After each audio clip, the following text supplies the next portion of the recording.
একটা মেয়ে যদি পারে পড়াশুনোর পাশাপাশি কলেজ, বাড়ি, যাবতীয় যা সব কাজ, তো আমি কিভাবে করি সেটাই তোমাদেরকে শেয়ার করব। তো চলো, আশা করছি ভিডিও ভালো লাগবে। দেখো, আজকে বিকেলবেলাতে আমি কাজ করতে করতে এত খিদে পাচ্ছিল কি বলবো, শুধু আজ বলে আজ না, তো খিদে পেলে অন্য কিছু খাই। তো আমার মতন কেই মটরশুঁটি খায় বলো তো, বিস্কুট খায়, চিপস খায়। তবে আমি ইদানিং ওগুলোর থেকে একটু দূরেই আছি। আর তোমরা তো জানোই আমি কম্পিউটার কিনেছি শেখার জন্যে।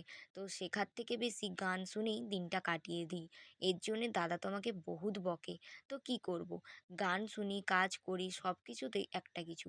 দেখো, ইদানিং আমার সাথে ভালো হলেও আমি ভাবতে থাকি, আবার খারাপ হলেও ভাবতে থাকি। হঠাৎ তোমরা ভাবছো ভালো খারাপটা কেন তুললাম? আসলে 2025 আসাতে আমার অনেক কিছু কিন্তু সুবিধাও হয়েছে, আবার ভালোও হয়েছে, খারাপও হয়েছে। তবে আমি এমন একটা মানুষ যার সাথে ভালো হলেও একটু ভাবে, আবার খারাপ হলেও ভাবে। লোকের কি, যে খারাপটা হলে কেন বেশি চিন্তা করে, কিন্তু না, আমার ভালোটা হলে একটু বেশিই চিন্তা হয়। কারণ ওই যে ঠকতে ঠকতে জীবনের একটা পর্যায়ে এসে মানুষকে বিশ্বাস করতেই এখন ভয় পায়। যাই হোক, একটা মেয়ে চাইলে বাড়ি, ঘর, পড়াশুনো সব কিছুই করতে পারে। সেটার প্রমাণ আমি নিজেই। হ্যাঁ, আমি মাঠে যাওয়া থেকে শুরু করে বাড়ির সব কাজ করি।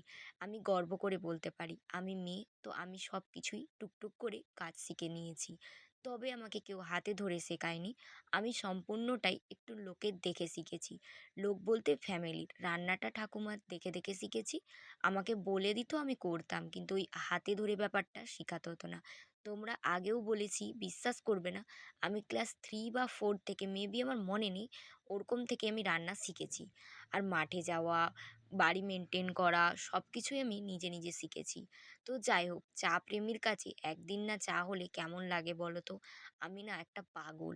কারণ আমি চা ছাড়া থাকতে পারি না। বলতে গেলে মানুষ যেরকম সিগারেট, মানে অন্য ছেলেরা যেরকম খায়, আমার একটা নেশায় অভ্যস্ত হয়ে গেছে চা।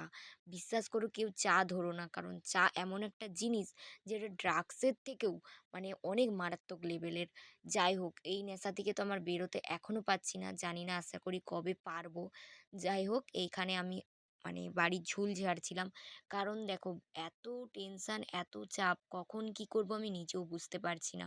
আর তোমরা তো জানো, আমি এই ফেসবুক চ্যানেলে মানে কমেডি ভিডিও দিয়ে থাকি, ইউটিউবেও কমেডি ভিডিও দিয়ে থাকি। ইউটিউব, ফেসবুক, মাঠ, বাড়ি, নিজের পড়াশুনো, কলেজ, এই মিলিয়ে আমি যেন সব কিছুতে আর পারছি না। তো তবুও একটা শিডিউল করে নিয়েছি। পড়াশুনো তো আমাদের জীবনে ছাড়তে পারবো না। তবে এই নিজের ইচ্ছাগুলোও কি ছাড়া যায় বলো? তো আজকের ভিডিওটা কিন্তু অনেক বড় আছে, লাস্ট অবধি দেখো। আশা করছি আমার